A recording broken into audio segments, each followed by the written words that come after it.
சொல்லுங்க ஐயா. சித்தர்கள்லாம் யாருன்னு சொல்லுங்க ஐயா. சித்தர்கள் என்பவர்கள் தன்னைத்தான் ஒருவன் சித்தன் என்று கூறிக்கொள்ள மாட்டார்கள். ஞானத்தினால் உபதேசிப்பவர்கள்.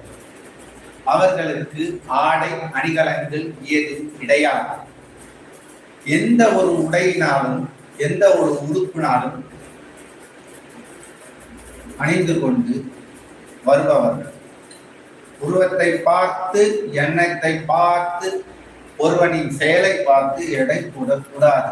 சித்தன் பித்தன் என்று காவி அணிந்தவனும் அதனுள் இருக்கும் மானை அடிகலங்கள் மடிந்து அதனுள் இருக்கும் தோற்றத்தில் இருக்கக்கூடிய வயோதிக நிலையை வைத்து இவர் சித்தர் இவர் ஞானிகள் என்று புரணபசிக்க கூடாது.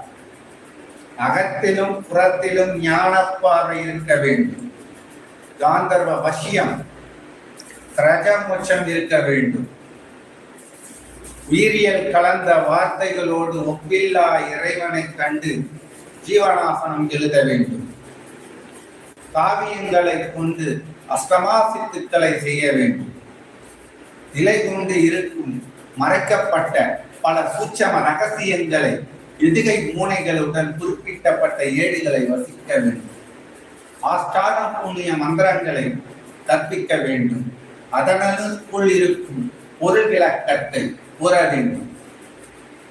மனிதனுக்குள் மனிதனாக நேசிக்க வேண்டும். மரம் செடி கொடி ஜீவன்களை நேசிக்க வேண்டும். அதனுள் ரசிக்கக்கூடிய இயற்கை உணவுகளை உண்டு அதனுள் இருக்கும் மருத்துவ உபகரணங்களை பயன்படுத்திக்க வேண்டும். தன்னைத்தான் தனக்குத்தானே வைத்துக் கொள்வது பேராசை. பிறருக்காக அனைத்தும் எடுத்து கொடுத்து தனக்கும் ஏதுமில்லை என்று என்பவனை சித்தன்.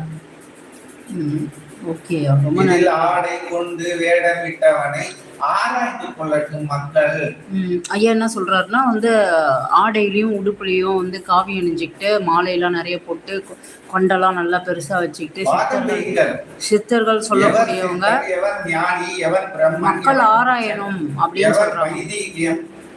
எவன் வயோதிகம் அவங்களுக்கு எவனில் இருக்கும் ஜாதகர்கள் பண்டிதர்கள் ரிஷிகள் மகான்கள் என்று வாதம் தர்க்கம் யோகம் வையுங்கள். டெஸ்ட் எக்ஸாம் பண்ணுங்க. டெஸ்ட் பண்ணனும்னு சொல்றாங்க. நீங்களே தேர்ந்தெடுத்து கொள்ளுங்கள். எக்ஸாம் பண்ணனும் டெஸ்ட் பண்ண. அனைவரையும் கண்டு சித்தர்கள் சித்தர்கள் என்று சித்தர்கள் ஏன் எழுதுவார்கள்? அஷ்டக யோக கலைகளை செய்வார்கள்.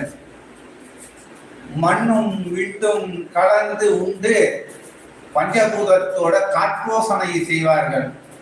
அதை எவன் செய்கிறானோ அவனை அழைத்து வாருங்கள். கண்டிப்பா.